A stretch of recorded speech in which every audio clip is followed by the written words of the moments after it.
Army में जब PT करवा रहे थे, जो बोल दिया तो बोल दिया। सामने पीटी चल रही है, कुछ गड़बड़ लगा, ये पीछे प्रीतम सिंह हिलेगा नहीं। तो सामने से को बोला, साहब प्रीतम सिंह तो आज छुट्टी पे है, वो तो है ही नहीं। बोले छुट्टी पे है तो क्या हुआ, फिर भी नहीं हिलेगा।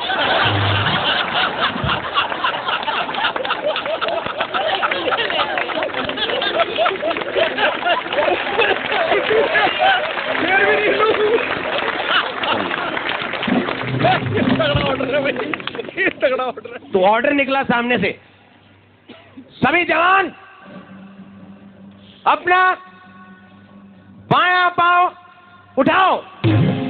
सारे उठा के खड़े हो गए। मेरे जैसे घबरा गया, एक नया रिक्रूटमेंट में आया था, उसने ये दायां वाला पांव उठा लिया।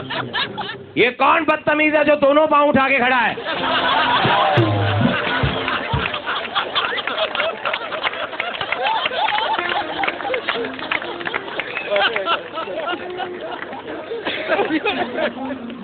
लेह लद्दाख से एक बार कॉल आ गया। हम जन्माष्टमी, भगवान श्री कृष्ण का जन्म होता है, जन्माष्टमी पे गए हम लोग वहाँ प्रोग्राम करने के लिए। तो एक चीज मेरे को बड़ी अजीब लगी, पहली बार ऐसा देखा, क्योंकि जन्माष्टमी जब भी होती है, भगवान श्री कृष्ण का जन्म होता है, तो झूले में सब उनको झुलाते हैं, उनके साथ राधा जी बैठे होते हैं। मैं बड़ा हैरान, बड़ा परेशान जब देखा लेह लद्दाख में उनको झूला झुलाया जा रहा है, अकेले कृष्ण जी महाराज बैठे हैं। मैंने पूछा ब्रिगेडियर साहब से, मैंने कहा सर ये बात समझ नहीं आई, कृष्ण जी महाराज यहाँ अकेले बैठे? नहीं क्योंकि साहब एक्चुअली ये नॉन फैमिली स्टेशन है।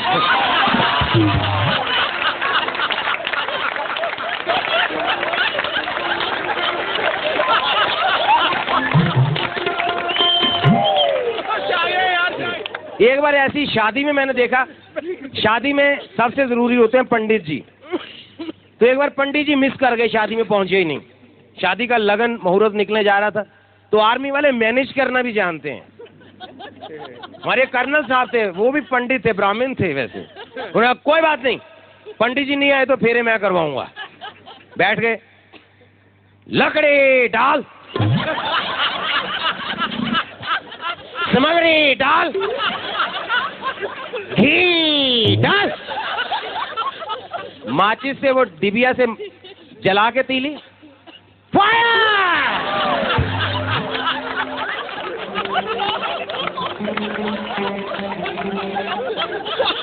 उसके बाद वो ब्राह्मण पंडित हमारे कर्नल साहब कमांड दे रहे हैं, दुल्हा दुल्हन खड़े हो। वो दोनों डर के खड़े हो गए। जब दूल्हा आगे चल, दूल्हा बेचारा चलने लगा, तेज चल। वो तेज चले, दुल्हन बेचारी क्या करे, दुल्हन पीछे घबरा के चल रही है, ऐसे बेचारी डरते डरते, दुल्हन की शादी हो रही है, वो घबरा, दुल्हन सावधान, तेज चल। हिंदुस्तान की पहली शादी थी जिसमें फेरे ऐसे लिए गए।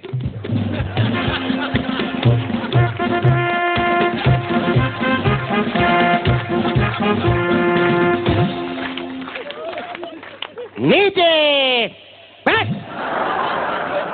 अब बारी आ गई जब वो एक दूसरे से वचन लेते हैं, तो पंडित जी वचन दिलवा रहे हैं। दुल्हन प्रॉमिस करेगी सुबह उठ के सास ससुर को सैल्यूट कर। दुल्हन प्रॉमिस करेगी किचन का सारा काम संभालेगी और घर में ढाबा और होटल का घुसपैठ नहीं होने देगी। सबसे जरूरी वचन, दुल्हन दूल्हे को 1 हफ्ते में 2 बाटली रम अलाउ करेगी।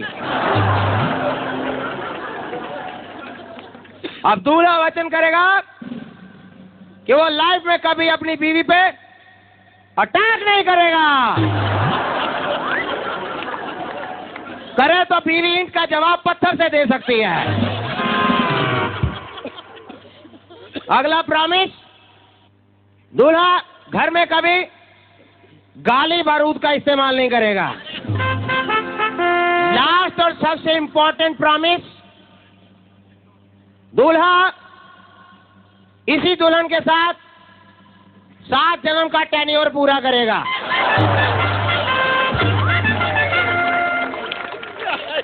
8वें जन्म में इस पत्नी से रिटायरमेंट ले सकता है। Premature retirement not allowed. तो ऐसे तो मैंने शादी देखी हो। हंसी मजाक की मैं बात कर रहा हूँ, दुनिया में हर चीज में मजाक मिलता है। जैसे सिद्धू साहब हमारे इतनी अच्छी बात एक दिन अपनी मूंछों पे बोल गई है। ये कह रहे थे जब मेरी शादी नहीं हुई थी, नहीं, जब मेरी शादी नहीं हुई थी मेरी मूंछें होती थी जैसे घड़ी पे 10:10 शादी होने के 1 महीने बाद ही 5:35। अब सब ऑफिसर ऐसे बैठ गए और हमारी मुझ पे भी आएगा ये। वो तो मैं आऊंगा, छुपा लो चाहे। अपना अपना मूंछ रखने का स्टाइल होता है सबका। बहुत सारे ऑफिसर मैंने देखे हैं यहाँ पे, उनका एक ही स्टाइल है, सीधी ऐसे मूंछ रखी है उन्होंने। वो मैं समझ गया क्यों, क्योंकि हिंदुस्तान की नाक इन लोगों पे टिकी है, क्योंकि ये इज्जत रखते हैं हिंदुस्तान की, और नाक हमारे चेहरे पे सबसे इंपॉर्टेंट चीज होती है, तो इन्होंने नाक अंडरलाइन कर रखा है, ये नाक है।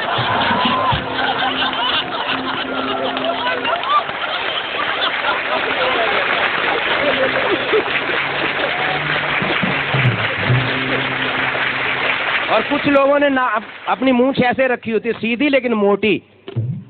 वो लगता है जैसे पूरा भगवान का मैथमेटिक्स समझा रहे हैं कि नाक बटा होंठ।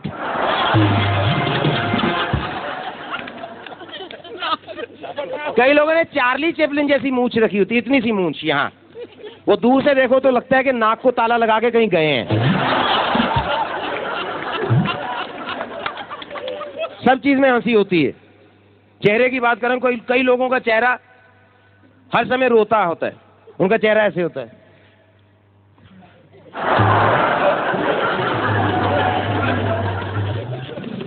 अपने बेटे की शादी में भी ऐसे घूम रहे होते हैं जैसे बेटा इसका नहीं है। कोई कहता आपको बधाई हो, बधाई हो। अच्छा, कुछ लोगों का चेहरा हंसी वाला होता है, जैसे हमारे सिद्धू साहब का। शेखर भाई का तो है ही है, ये तो इतना खूबसूरत चेहरा है कि इसकी तरफ देखना मुश्किल हो जाता है कई बार। I love you Shekhar ji, बहुत पुराना प्यार करता हूं मैं आपको। सिद्धू भाई का चेहरा आप देखते हो हर समय हंसी वाला होता है। ऐसे लोग अगर कहीं कोई मिस हैपन हो जाए तो वहां अफसोस करने के लिए भी जाए ना, तो उनका स्टाइल ये होता है। पता चला पिताजी पूरे हो गए, बहुत बुरा हुआ। तो तेरे को कहाँ बुरा लग रहा है, तेरे को तो हंसी आ रहा है। अच्छा, कई लोगों के चेहरे हैरानी वाले होते हैं, उनका चेहरा ऐसे होता है।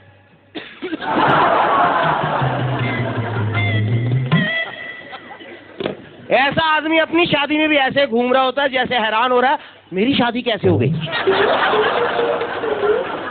हमारा ये शो आप लोग देखते हैं, तो एक साहब मेरे को मिले, वो हमारा शो देखते हैं, उनको बहुत पसंद है, लेकिन उनका चेहरा बड़ा गुस्से वाला है। तो मेरे शो देखता हूँ मैं आपका, बहुत बढ़िया शो है, टाइम बढ़ाओ इसका। वो नवीन प्रभाकर कौन है? मैंने सर वो बॉम्बे में रहता है, उसको बोलो ना, साला बहुत अच्छा करता है वो। और ये सुनील पॉल, मैंने कहा सुनील पॉल भी सर बॉम्बे रहता है, मिलवाओ कभी इससे, बहुत पसंद करता हूँ उसको भी मैं। तुम भी आ करो, अच्छा लगता है। मैं डर रहा था ये तारीफ में चांटा मारेगा मेरे।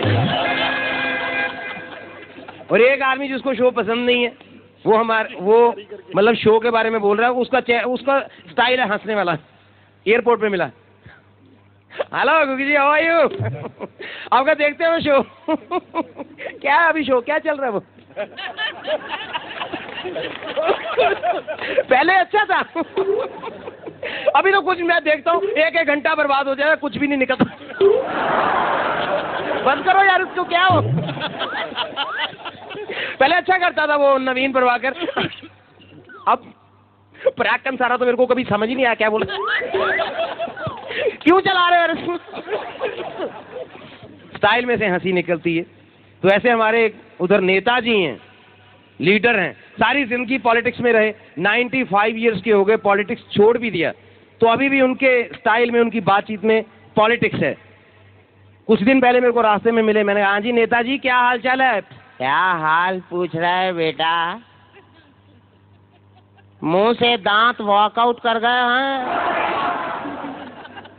टांगे मिली जुली सरकार की तरह लड़खड़ाती रहती हैं,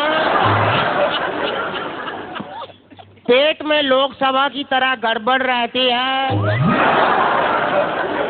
किडनीज ने इस्तीफा दे दिया, ब्लड प्रेशर घोटालों घपलों की तरह बढ़ता जा रहा है बेटे। मीठा और फ्राइड विरोधी दल में शामिल हो गए, दिल 5 ईयर प्लान की तरह फेल होने वाला है।